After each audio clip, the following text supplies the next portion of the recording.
Okay, thank you very much. Ladies and gentlemen, Mr. Chairman, first of all, I would like to thank you for the opportunity to briefly present at today's conference an interesting legal solution in relation to the codification of family law and its implementation. In this context, I would like to address two topics in my presentation. On the one hand, the codification of the family law legislation, which was previously a separate law, and on the other hand, the plans, objectives, and implementation of the regulation of non-marital forms of partnership. In this sense, the structure of the presentation is the following. Firstly, I will talk about the process of the incorporation of family law rules into the Civil Code. Next, the scope of personal protection in the family law book, and in particular, about registered partnership and de facto partnership. The new Civil Code was adopted in 2013 and entered into force on 15 March 2014. The adoption was preceded by 12 years of expert work. Among these, the 2008 expert proposal and the 2012 committee proposal should be highlighted by all means. The latter was prepared jointly by the Professional Steering Committee and the Codification Editorial Committee.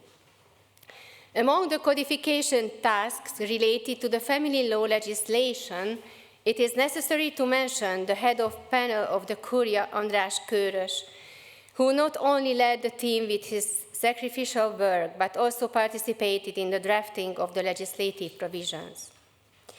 I would also like to stress here that the experts involved in the codification of family law have done an outstanding, excellent job.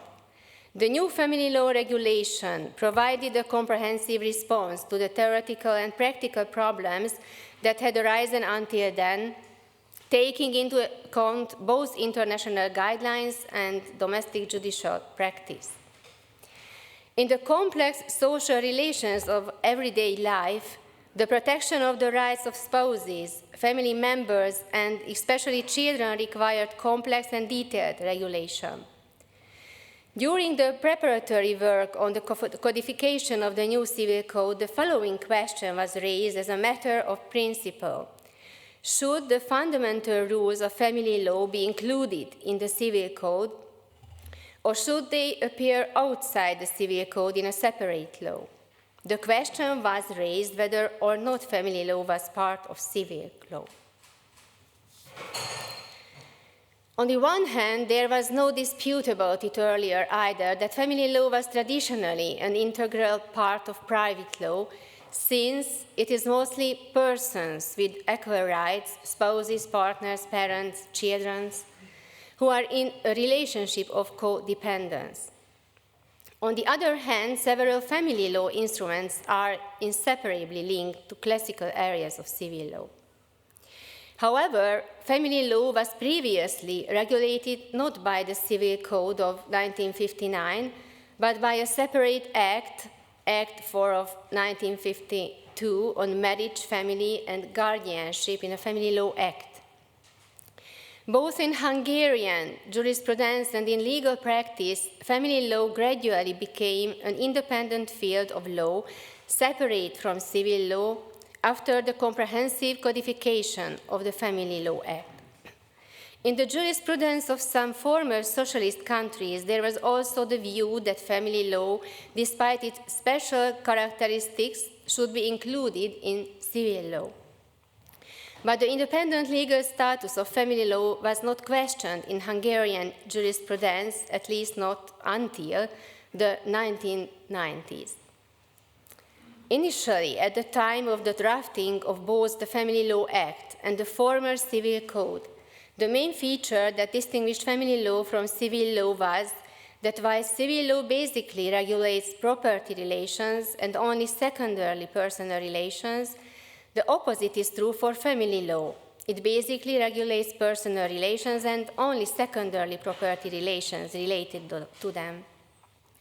This aspect of the distinction between family law and civil law is clearly no longer true today. The importance of property relations has increased significantly not only in society, but also in the lives of spouses and families, and this has also affected the relationship between family law and civil law. The legislator took a clear position on this issue when included the family law book as a separate book in the Civil Code. Given the fact that family law as a closed, relatively independent area of law is most closely related to personal law relationships within civil law, Book 4, regulating family law relations, was placed in the Civil Code after Books 2 and 3, regulating persons. On the one hand, this solution returned to the pre-1952 Hungarian traditions, which considered family law as an integral part of private law. On the other hand, it reaffirmed the coherence and terminological unity while emphasizing the specificity and uniqueness of family law relationships. The committee proposal at the head of the family law book stated the principle of the protection of marriage and the family in relation to the fundamental law. In this way, it expressed that the rules of family law protect the family as a community and as a fundamental cell of society. The committee proposal also clearly intended to regulate de facto civil partnerships as a family law relationship, which was the result of a carefully considered compromise. It was based on the idea that private law should also follow social changes and that life partners should be legally protected also in respect of each other. This line of thought, however, now leads us to the second part of the presentation, the regulation of the family law status of non-marital forms of partnership, cohabitation in the Code. The incorporation of the family law status of certain forms of partnership into the Civil Code gave the legislator plenty to think about. In this context, the place of three forms of partnership in the Civil Code had to be found, of which the regulation of marriage in the family law book was quite clear. The most striking change was the quantitative and qualitative change in the matrimonial property regime. This is due to the social and economic changes over the past 60 years, which have been incorporated into the normative legislation. This part of family law legislation is very well done. However, how to regulate registered partnerships between persons of the same sex only, concluded before the registrar, or de facto partnerships involving cohabitation between persons of the same sex or different sex, was not so obvious. In line with these issues, now I would like to talk about committee proposal on registered partnership and on de facto partnership, and after that, the concrete effective legal regulation. A decision of the Constitutional Court in 2008, which ruled that the creation of the legal institution of registered partnership for persons of the same sex is not unconstitutional, marked a milestone in the regulation of registered partnerships.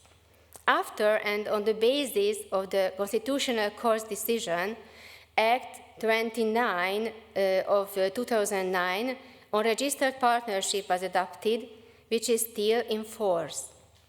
The law applies the rules on marriage also to registered partnerships as a general rule.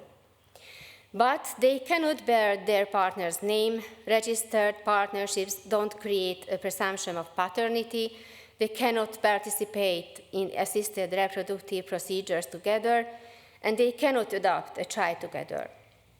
The committee proposal for the new Civil Code intended to regulate the most important rules on the formation, termination, and family law effects of registered partnerships in the family law book without affecting the separate act. It was based on the concept that when drafting a new private law code, it would be appropriate to integrate the private law rules, family law and inheritance law, applicable to registered partners into the family law book. De facto civil partnerships were evidently not included in the original text of the 1959 Civil Code or the 1952 Family Law Act.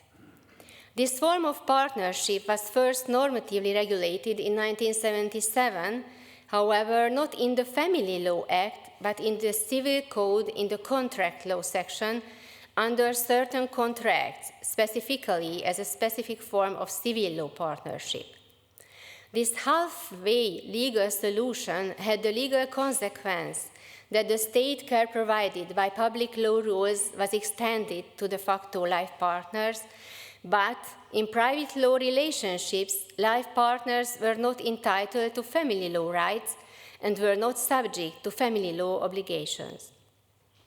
These solutions left the weaker party, typically the woman, completely vulnerable regardless of how many years of cohabitation they had or whether or not the relationship has resulted in children.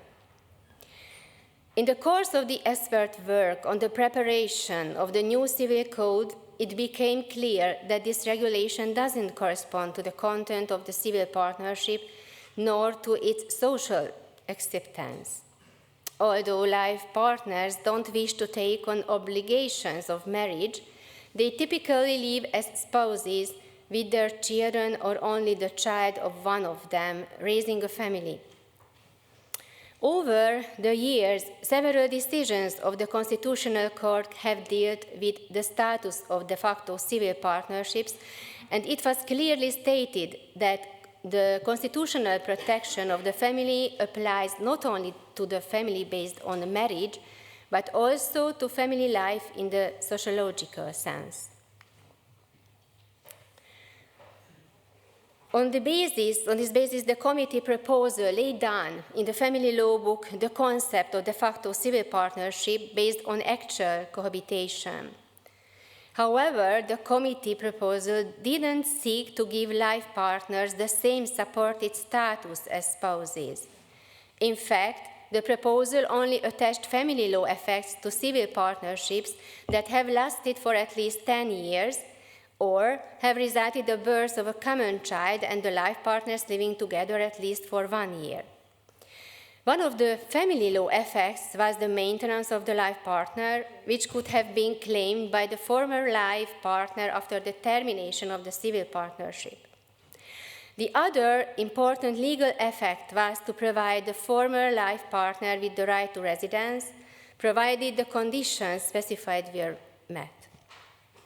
The committee proposal, under certain conditions, would also have granted the surviving partner a right of use until death, based on the legal title of inheritance law, of the shared dwelling and its features and fittings. The text of the committee proposal was submitted to Parliament, but the smaller governing party was unable to accept either the proposal for the regulation pertaining to registered partners or the recognition of the family status of life partners. This would have risked the adoption of the entire Civil Code. As a result of the amendments, a significantly different family law regulation from the committee proposal was finally included in the code. Registered partnership was completely excluded from the code, which was intended to regulate private law relationships in a uniform manner to such an extent that the provisions of the Civil Code don't even mention it in the definition of relative or among the impediments to marriage. It is only mentioned among the circumstances that exclude the existence of a de facto civil partnership. However, the fact is that the Special Act on Registered Partners contains a general reference to the fact that the rules on marriage must be applied to registered partnerships, subject to the exceptions laid down in the Act. Thus, it can be said that the Civil Code is wittingly or unwittingly the background law for registered partnerships. This is also supported by the decision of the Constitutional Court of 2021, according to which the interpretation of the law that doesn't exclude registered partners from the scope of close relatives can be accepted as constitutional. The legislator also changed the advice of the committee proposal on the regulation of de facto life partners. The provisions of the committee proposal, which were incorporated into a coherent system, were simply split in two, and in such a way that the concept of life partner and its property consequences were placed in the 13th contract section of the contract law book. But the regulation of maintenance and the residence of life partners was placed in the family law book under the heading, The Family Law Effects of Civil Partnership. A civil partnership can only have family law effects, maintenance, and rights to residence if the life partners have a child born out of cohabitation lasting for at least 1 year. Therefore, if the life partners have no children in common, even if they have lived together for any length of time, raised the children of one of or both of them, shared the household, or contributed to each other's businesses, they are not entitled to the family law effects mentioned above. Legislative acts implemented without any drafting on the basis of amendments rarely stand the test of professionalism, and unfortunately, this is also true in this case. There are several questions that theoreticians and practitioners are still trying to answer. What are these? On the one hand, how can the legislator, between certain conditions prevail, attach family law effects to a contract under contract law as the legislator classifies a de facto civil partnership? On the other hand, the complete exclusion of registered partnerships from the code creates legal uncertainty in many cases. For example, an existing registered partnership is not listed as an impediment to marriage, although it should be. Similarly, a registered partner is not included in the definition of relatives, close relatives, regulated in the code either, although if the rules on spouses were to apply to them, they would in principle have to be included. Furthermore, the registered partner is not listed in the code as a legal heir either, even though according to the separate act, the inheritance law status of the registered partner is the same as that of the spouse. However, this is not clear from the inheritance law provisions of the Civil Code, which may be misleading. A further question is how the dual regulation of de facto civil partnerships can be reconciled with the fundamental principles of the family law book, which aim to protect families on the one hand and the weaker party on the other. The contradiction is reinforced by the fact that judicial practice before the Civil Code also took a different path in the assessment of de facto civil partnerships by classifying them as family relationships. Among these, it should also be stressed that family legal relationships between de facto life partners must be settled fairly and taking into account that protection of the weaker party is in asserting their interests. Overall, it can be concluded that the code system of rules on relationships is still a major challenge for law enforcers, especially courts, even after 10 years. But it should be stressed that the family law book is a very important landmark in the history of family law.